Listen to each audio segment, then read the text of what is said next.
masalah pu filem Walid pertama ile tanya hana tatung tujuan urang pegat filmnya. Tente metakalan dari narasi-narasi yang dikembangkan inan mungkin menyindir amaliyah sebahagian kalangan-kalangan urang Ahlussunnah wal Jamaah.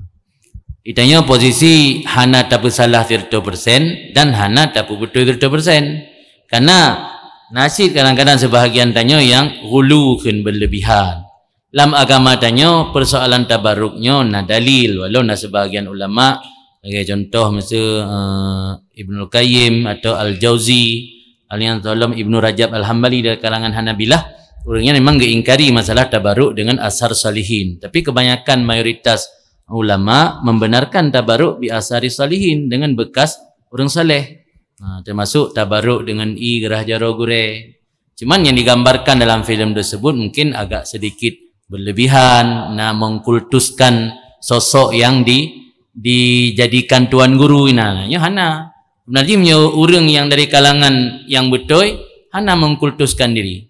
Mandum murian tawadhu. Gure-gure tanya, gure-gure awai ulama-ulama awai hana galak, hana senang kan ketika dipuja berlebihan. Jadi ini digambarkan dalam filmnya seakan-akan menggambarkan bahwa karakter para ulama yang kelagi dalam filmnya. Sebenarnya nyan filmnya killing karakter, membunuh karakter sosok ulama yang seakan-akan digambarkan di masyarakat awam yang hanya pernah dekat dengan ulama. Begitulah hakikatnya orang-orang bersurban, begitulah hakikatnya orang yang sudah dijadikan sebagai ulama panutan. Padahal hana mendemutoi. Jadi persoalan tanya tabarruknya terserah tanya meyakini yang bermanfaat dan hana bisa syirik selama dia yakini bahwa yang memberi keberkahan Allah, yang hanya benda yang beri keberkahan Allah, yang hanya wasilah media.